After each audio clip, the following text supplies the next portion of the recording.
There is an eerie silence when you look at yourself in the mirror after a silent cry. Your face is swollen and red. Your eyes are blurry. But what stuns you isn't the exhaustion on the surface. It's a strange, unsettling feeling, as if you're staring at someone entirely different.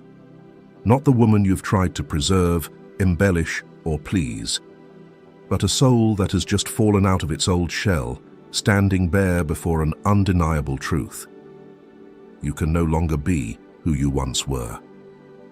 Carl Jung once said, "The soul has an innate longing for wholeness, not perfection, not validation from others, but wholeness, the harmony between the social self and the deep inner being." But to move toward that wholeness, there is one unavoidable phase, the phase of breaking. It's when the masks fall, the polite smiles, the reluctant nods, the times you said it's okay while your soul cracked inside. All of it suddenly feels too heavy, too false to keep carrying. You no longer have the strength to perform, no longer care to make others comfortable, no longer feel the need to be pleasant, appropriate, or just right. And in that exhaustion, a journey begins. Not a journey to become the desired woman, but to become the woman you choose to be. This is what Jung called the process of individuation, when a person begins to withdraw from external expectations to heed the voice within, remember who they are, and rebuild themselves from the inside out, quietly, without applause but deeply, resolutely, and irreversibly. Number 1. The journey to becoming oneself, moving beyond the shadow and the masks. Some women live their entire lives seeking love, yet never once live as their true selves. They are praised for their sacrifice, their gentleness, and their obedience. But deep within their souls lies a silent sigh that no one hears. Carl Gustav Jung once said, "The most terrifying thing is to accept oneself completely." This is not some romantic philosophy.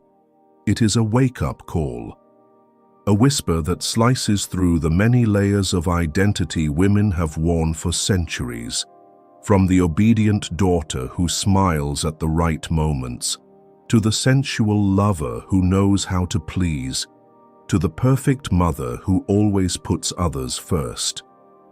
These are not inherently false versions, but without awareness, they become masks that suffocate the soul.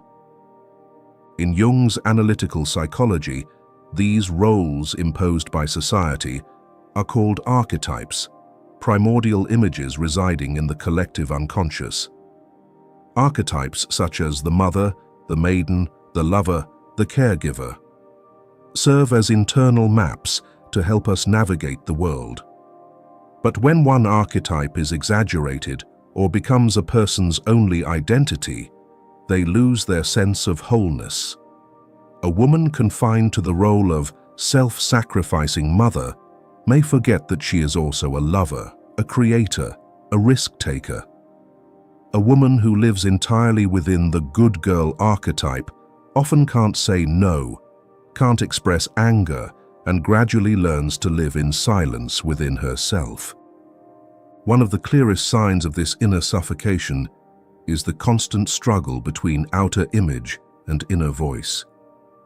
Many successful, admired, beloved women still find themselves quietly aching in solitude, unsure why they feel so empty. Because what they are living is not their essence, but their persona, the social mask Jung described as the individual's system of adaptation to, or the manner he assumes in dealing with the world. The Archetypes and the Collective Unconscious, 1959. The persona helps us function in society, but if we cling to it for too long, we forget the face beneath it. And then one day, the shadow rises. Jung described the shadow as the rejected, suppressed, and unacceptable aspects of the human soul. It's where our repressed anger, denied envy, condemned sensuality, and silenced wildness live. For women, the shadow is often packed with emotions labeled too much, too sensitive, too strong, too independent, too emotional. To be loved, many women learn to hide their darkness until it becomes too large, too powerful, and erupts in crisis.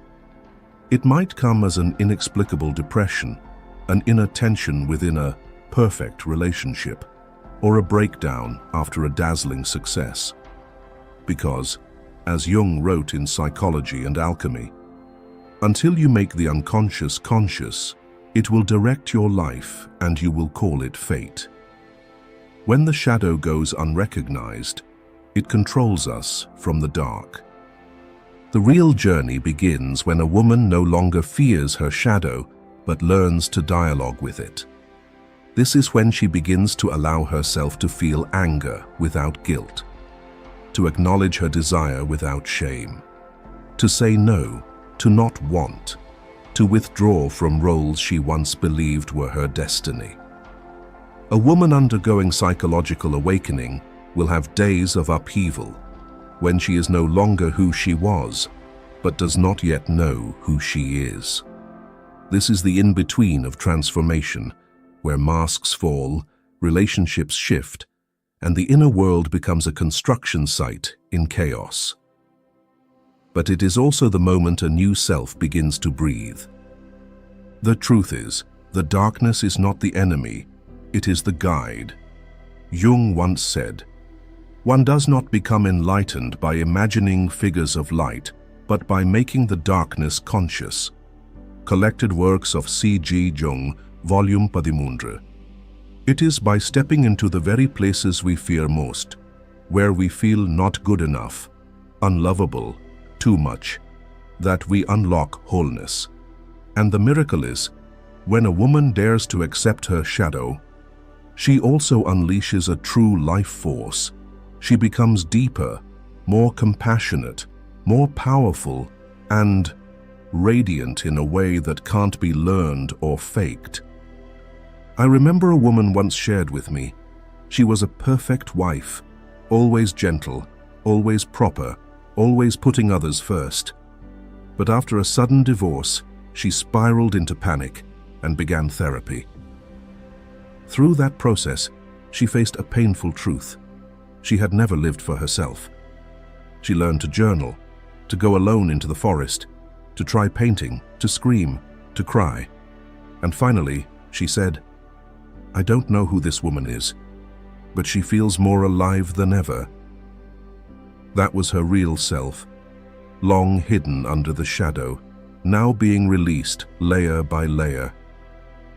When a woman moves beyond her shadow and masks, she doesn't become a better version to please others. She doesn't become a replica of any ideal archetype. She becomes herself, messy, complex, sometimes unpredictable, but always real. And that truth, once lived, emits an energy that those around her can feel, an unnamed magnetic presence. Not because she is perfect, but because she is honest to the bone.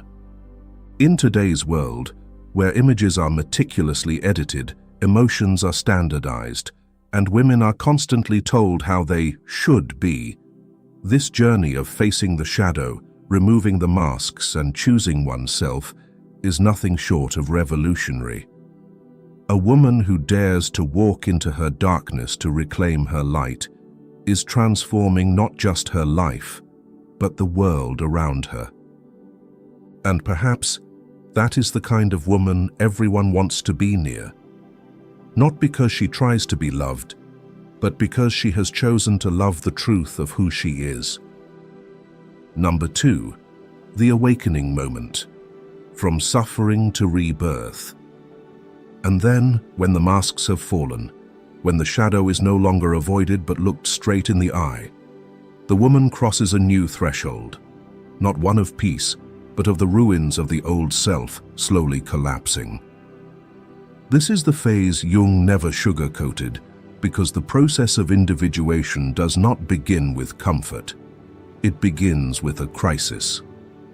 The real question now is, have you ever had a fall so deep that it forced you to meet yourself again? For many women, rebirth begins with a psychological shock that feels like it will destroy them. An unexpected divorce, a cold goodbye after years of effort, a betrayal by a friend, or more quietly, a morning when she wakes up and can't find a single reason to get out of bed.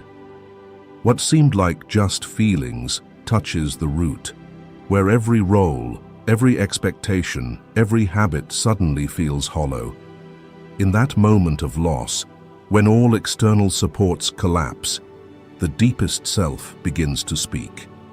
As Jung wrote in The Undiscovered Self, the individual who wishes to have an answer to the problem of evil has need, first and foremost, of self-knowledge. In darkness, pain, and evil lies the hidden opportunity to understand oneself. Maybe you've been in that dark room where no one calls, where silence stretches so long you begin to hear your soul. You think you're lonely, but in truth, you're meeting someone important who's been forgotten, you.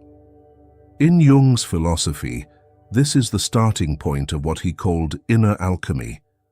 Not the escape from pain, but the transformation of pain into awakening. Just like classical alchemy turns lead into gold, inner alchemy turns collapse into strength, wounds into doors to the soul. A woman once wrote to the program, sharing that she had lived a proper life, husband, children, a stable job, and a family proud of her. But one morning, after the kids left for school and her husband left for work, she sat down at the breakfast table and burst into tears. Not for any specific reason. She just felt an emptiness so frightening it made her tremble. Not long after, she sank into a deep depression. But instead of taking medication and returning to normal, she began to write. She recorded her hidden feelings, her buried dreams, the times she said yes when she wanted to scream no. And in reading Jung, she came across this line, "There is no coming to consciousness without pain." Psychological aspects of the personality. She cried again because, for the first time, her pain was allowed to exist. If you're reading this and your heart tightens, if you're going through something and asking, "Why me?" then maybe this isn't your collapse. Maybe this is your beginning. In Jung's system, the soul does not stay asleep forever. At some point, it will rise and demand to live fully. And often, it chooses to awaken through the touch of pain. What's fascinating is that Jung never encouraged people to move on quickly or to stay positive. He believed true transformation happens when we stay with ourselves through the chaos, through the wreckage, because the most terrifying thing is to accept oneself completely. Modern man in search of a soul. To face oneself in the moment of greatest weakness is not defeat. It is the gateway to inner power. An awakened woman is not someone who is always strong. She is someone who knows what it means to fall. She has lain curled up without anyone calling. She has asked for help and received only silence. She has loved others so much she lost herself. But in those unseen nights, she is reborn from the wreckage. Not through rage, but with the quiet commitment. From now on, I will not abandon myself again. Do you remember a moment in your life when you thought you had hit bottom, yet somehow rose again? That was no accident. That was the sacred alchemy Jung described, the transformation that begins not with denial or illusion, but with acceptance of the truth. In the dark, in loneliness, in confusion, your soul is learning to say, "I am mine." It's ironic how many believe an attractive woman is one who never breaks down, never cries, never shows weakness. But those who have shattered, who have dared to sit alone with their pain, possess a healing energy that can't be faked. They don't speak with words, they speak with presence. No persuasion needed, no effort to impress, because their soul has been melted down and reformed from within. And as Jung wrote, "The privilege of a lifetime is to become who you truly are." Letters, Volume 2. The greatest gift of life is not to be loved, it is to become yourself. If you are now in the gray zone, where the old has collapsed and the new has not yet formed, don't rush for an exit. Stay, feel, write, scream if you must. Like a master alchemist at the furnace, you are forging your true self. And in that red fire, a woman is being born, not from ideals, but from ashes. You are so close. You may not see it yet, but something within you is shifting. This is not the end. This is the beginning of the miracle. Number 3. The rise of the integrated woman, the archetype of the whole feminine. After the storm, while the ashes still smolder in her chest, something strange begins to happen. This woman no longer seeks rescue. She no longer hopes for someone to come and pull her from the abyss. She no longer writes long messages to hold on to fractured relationships. She begins to do something that once felt impossible, and she stays with herself. It's not a dramatic decision, but a quiet, profound shift. A movement from within, as if the soul has stopped pleading and started to speak in its voice. Have you ever felt that? A morning where you no longer care what others think, and all you want is to be honest with your heart. That is the moment a woman begins to rise from within as a new whole, a version of herself that no longer lives to please, but to stay true to her essence. Jung called this the transition from the persona, the social self, to the self, the center of the soul. When a woman sheds the false layers and returns to her core, she is no longer the product of expectation. She is a sovereign being, no longer needing to be loved to feel worthy. She becomes love through the way she exists. A woman like this doesn't need to force strength. She doesn't need to prove anything. She knows when to speak and when to stay silent. She can be soft without being weak, firm without being cruel. Because she has made peace with both her light and her shadow, no longer fragmented, no longer at war with herself. In Jung's world, she is living in a state of psychic integration, a union of the soul. And this is what gives her a quiet magnetism no one can define, but everyone feels. Jung's concepts of anima and animus are especially important to understand this transformation. According to him, within every soul lives an inner opposite. Men carry the feminine archetype anima, while women carry the masculine animus. When a woman hasn't matured her animus, she often seeks men to compensate for a lack of direction, autonomy, or strength. She may fall into unequal relationships where the other person becomes a savior, a guide, or the one who makes her feel valuable. But when the animus is integrated, she no longer needs a father or a hero. She seeks an equal partner. In Ion, Researches into the Phenomenology of the Self, Jung wrote, "The animus corresponds to the paternal logos, just as the anima corresponds to the maternal eros. This means that when a woman develops her animus, She connects not only to reason, boundaries, and direction, but also learns to think for herself, to make decisions, to chart her course. She no longer needs someone to rescue her from her emotions. She's learned how to stand within them and act not from pain but from awareness. I once met a woman like that. After many years in a marriage where she had to shrink herself to keep the peace, she finally chose to leave, not because she hated her husband, but because she no longer wanted to betray herself. When I asked what gave her the strength, she simply said, "I've been with myself long enough to no longer want to abandon myself." That is the sign of a mature animus.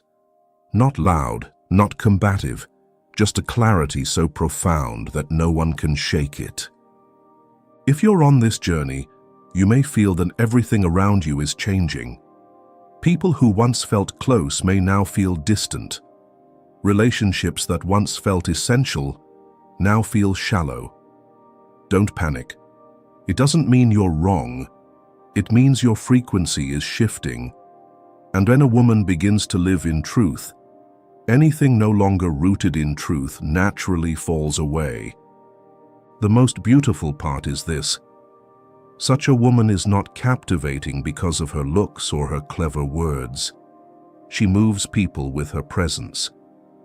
In every glance, step, and silence, she carries the grounded strength only someone who has walked through the depths can possess. And that's something you can't fake. Truth doesn't need to shout. It radiates in silence, in the way you hold space for yourself, and from that, hold space for others.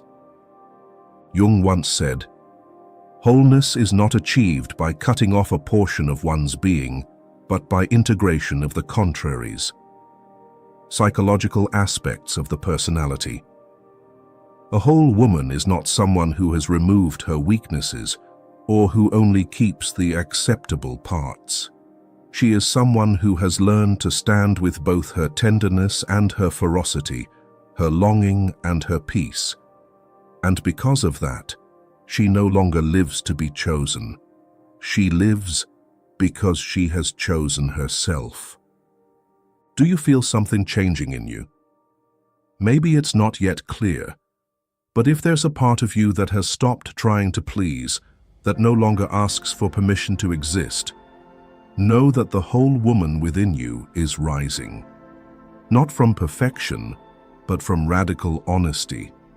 Not to be loved, but because she has chosen to love herself. And perhaps that is the kind of woman everyone longs to be near. Not because she needs them, but because she has become herself. And that is enough. Number 4, the power of refusal and true magnetism. Why is she desired by everyone? Not all light is dazzling. Some women walk into a room with no glamorous outfit, no loud voice, no effort to attract attention, and yet everyone turns to look. She does nothing dramatic, but her presence alters the space. There is a quiet energy emanating from her, a kind of magnetism no one can explain.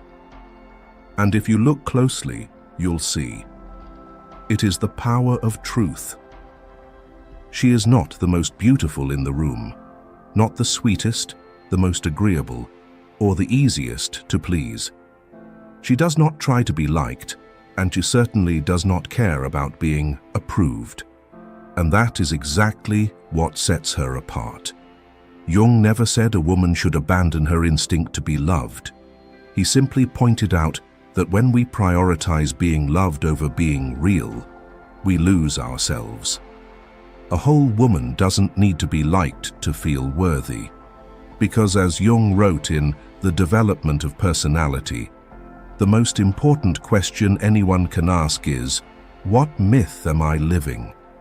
She doesn't live according to someone else's myth. She lives the story her soul is writing. Have you ever met a woman who doesn't apologize for her emotions? She doesn't hide her tears. doesn't mask her joy or her sorrow. She doesn't flinch when her voice trembles with feeling, and she doesn't fear when her gaze turns cold if needed. That's a sign of integration. She's not acting strong. She's truly been to hell and back. She doesn't pretend to be fine. She's been broken. She's been reborn. And now, the cracks in her are the very places where light gets in. Carl Jung once said, "Only the wounded physician heals." Collected Works, Volume 10. The one who can truly heal is the one who has carried their wounds, and the whole woman is living proof of that. She doesn't use her strength to dominate, but uses her experience to create a safe space. She doesn't need to be better than anyone, doesn't need to win, doesn't need to prove. She doesn't refuse to assert herself. She refuses because she knows the worth of her energy. She knows how to say no. She sets boundaries. She doesn't trade her peace of mind to avoid upsetting others. She doesn't silence her intuition just to keep the peace. And most importantly, she no longer apologizes for her depth.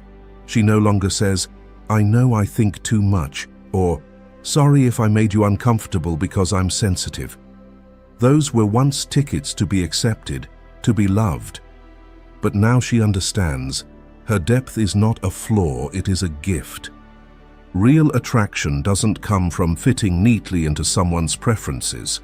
It comes from inner wholeness.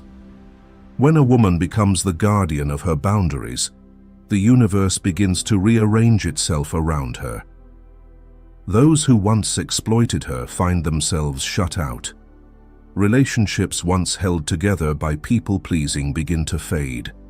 But in return, she begins to draw in those who have also walked their path. Those with depth, honesty, and a willingness to show up fully.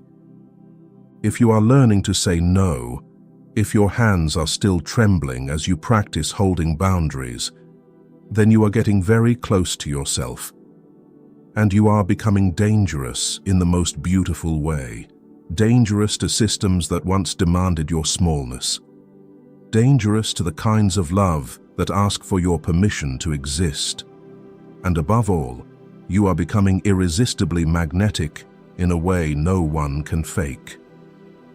Jung wrote in Memories, Dreams, Reflections, "Your vision will become clear only when you can look into your own heart. Who looks outside dreams, who looks inside awakens." Clarity doesn't come from the gaze of others. It comes from daring to look inward and not turning away. The woman who is desired by everyone isn't chasing anyone's gaze. She has chosen to face herself and to stay. And you, if you are on this path, know this. Every time you say no when you mean no, every time you stop apologizing for your honest emotions, every time you hold yourself back from people-pleasing, you are becoming that woman. Not everyone will understand. Not everyone will like it. But your energy will reach the ones who are meant to feel it. And once you are honest with yourself, the magnetism you radiate will need no explanation. Number 5. Restructuring life and worldview. The magnetism of an honest woman doesn't lie only in the quiet beauty she carries, but in the silent shift happening within her world. Because when a woman dares to set boundaries, dares to reject what no longer aligns with her truth, what follows is not just respect from others, it's a complete restructuring. Her relationships, her way of living, and most profoundly, the belief systems she once held as absolute, all begin to transform. Have you ever felt that once you start living truthfully, the entire world around you starts to change? At first, that change doesn't feel good. It's often painful. Once close, people may begin to drift. Relationships that used to mean everything suddenly feel shallow. Friends stop calling like they used to. Family might say, "You've changed," and they're right, just not in the way they think. The loss is real. Jung understood this deeply. In The Undiscovered Self, he wrote, "To rest in the comfort zone of the collective opinion is to evade the call of individuation." When you begin the path of individuation, you no longer belong to the collective you came from, because your soul is calling you to a new place where honesty matters more than fitting in. I remember a guest once shared on the show that after leaving a 12-year relationship, she felt as though I had just stepped into an empty desert. Not only did she lose her partner, she also drifted apart from mutual friends, from her in-laws, and from the routines that had once defined her life. But in that desert, she began to hear things she had never heard before. Her inner voice. "I'm no longer afraid of silence," she said, "because in it, for the first time, I heard myself." And strangely, when you stop trying to hold on to what no longer fits, you begin to attract what truly does. Not surface-level friendships, not people you have to contort yourself for, but soul-aligned beings. Other women are on the same journey back to themselves. They don't compete. They don't try to win. They don't rush to offer hollow advice. They listen. They show up. They cry with you unashamedly, and they celebrate when you dare to speak your truth. Jung called this phenomenon synchronicity, the mysterious way the universe rearranges itself to match your inner frequency when you transform from within. Your old worldview starts to collapse. You stop believing that everything needs to be logically understood to be valid. Intuition sharpens. You dream more, and your dreams stop being chaotic nonsense. They become symbols, messages. Jung believed dreams were the small hidden door in the deepest and most intimate sanctum of the soul, man and his symbols. A woman amid awakening begins to realize that wisdom is not knowing everything. It's learning to listen to what she doesn't yet understand. She listens to dreams, to her body, to the strange emotions that rise when she enters a room or hears a certain melody. And from there, she starts living by an internal compass, not an external schedule. As she goes deeper, she begins to recognize the archetypes moving within her. When she feels creatively alive, passionate, and sensually grounded, perhaps the lover archetype is activated. When she longs to nurture and support others, the mother is speaking. When she feels drawn to solitude and contemplation, withdrawing from the crowd, it is the wise woman guiding her. These archetypes are no longer molds to conform to, but living languages that help her understand herself and navigate her path. Do you feel like you no longer want to explain your changes? Do you feel yourself starting to trust an intuition you once dismissed? If so, you're very close to the heart of transformation. Don't be afraid if old connections don't understand you. Don't panic if you no longer feel at home in places that once felt familiar. The boredom you feel with the old is a sign that you are stepping into something more real. Jung once said, "We cannot change anything unless we accept it. Condemnation does not liberate, it oppresses." Collected Works, Volume 14. Change doesn't come from forcing yourself to become someone else. It begins with the courage to accept that you've already changed. From there, everything begins to restructure, not around others' expectations, but around the truth within you. A woman who restructures her life doesn't need elaborate plans. She begins by saying yes to what feels right, by rearranging her living space, by stepping outside alone in the early morning, by writing down her dreams, by accepting that she is no longer who she used to be, and letting go of the hope that others will understand. This kind of restructuring isn't an earthquake. It's a quiet series of small, consistent, and irreversible shifts. And that is how she steps into her real life. No longer borrowing beliefs, no longer living someone else's dream. Every step, whether uncertain or alone, is a step toward a world where she is fully herself and needs no permission to be. Number 6. Integrating the inner archetypes. The lover, the mother, the magician, the maiden. And then, when a woman begins to walk to the rhythm of her steps, no longer chasing the applause of others, she enters a deeper layer of the journey. It's no longer about escaping the old. It's about weaving together the fragmented pieces within her into a living, breathing whole.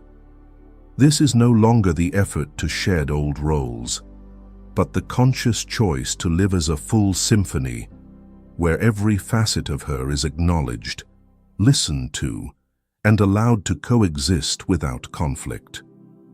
Jung called this an essential part of the individuation process, the integration of inner archetypes.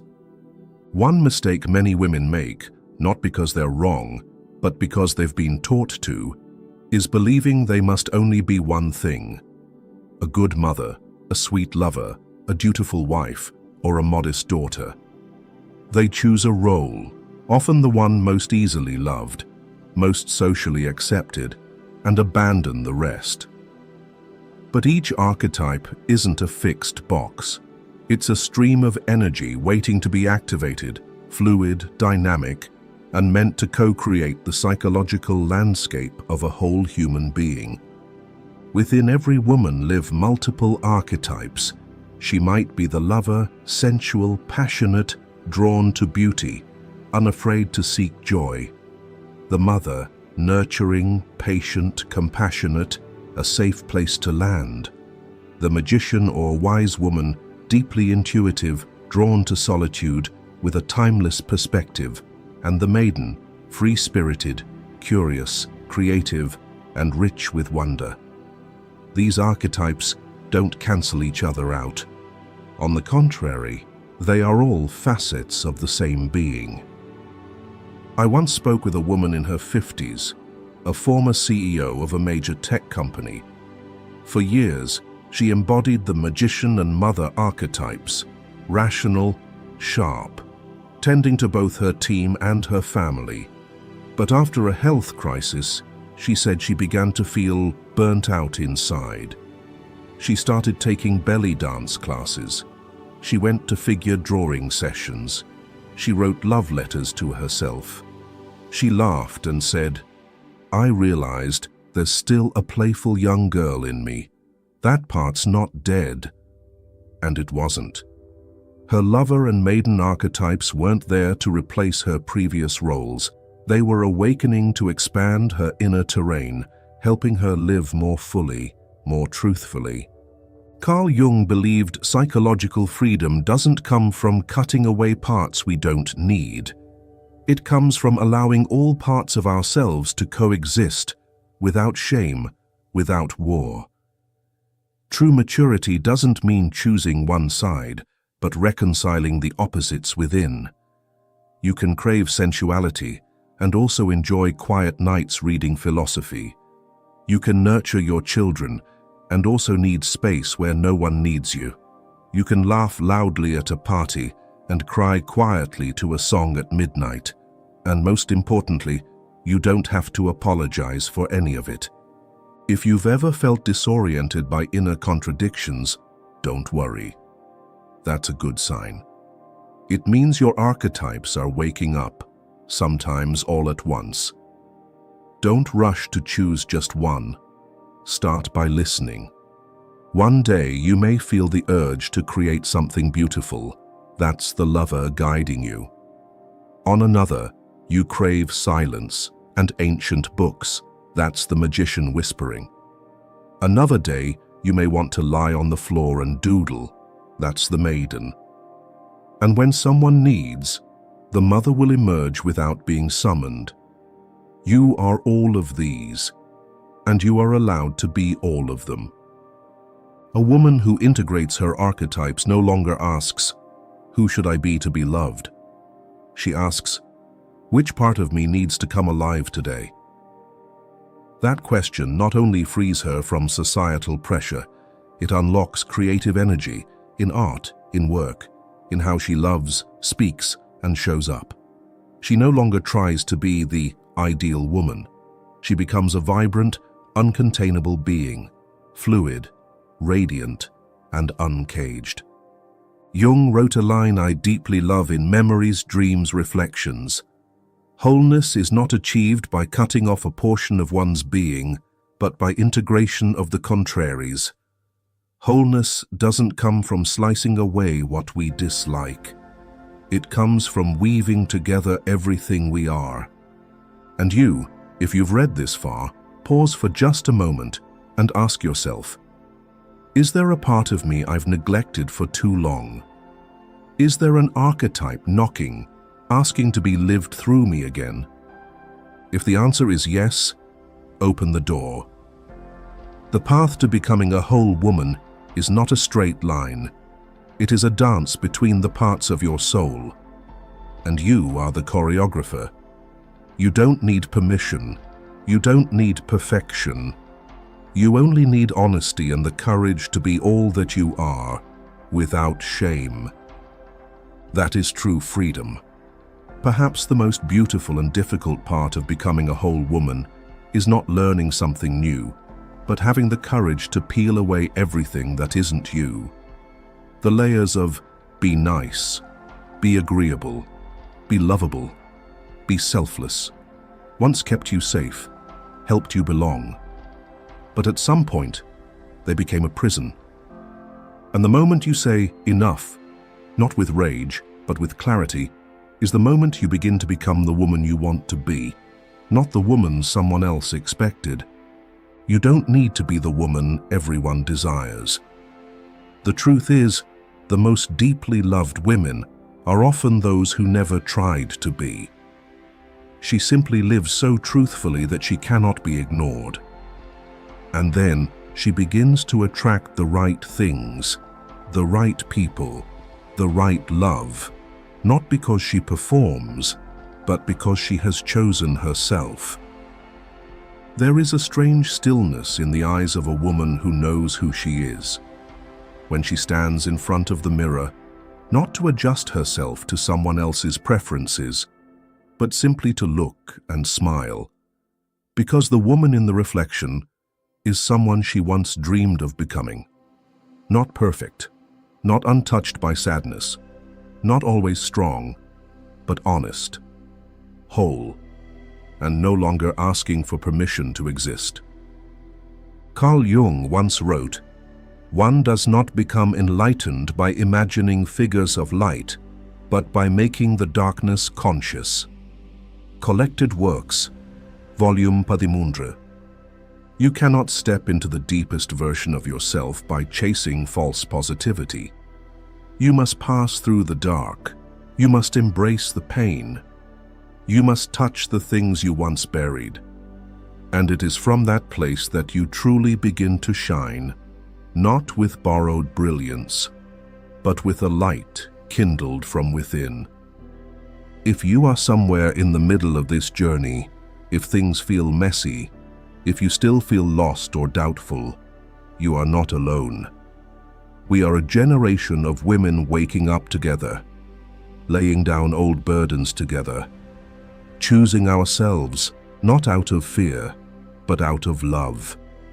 Every time you speak your truth, every time you set a boundary, every time you stop criticizing yourself, that's a small shockwave sent into the collective unconscious, where thousands of other women are waiting for someone to do it first.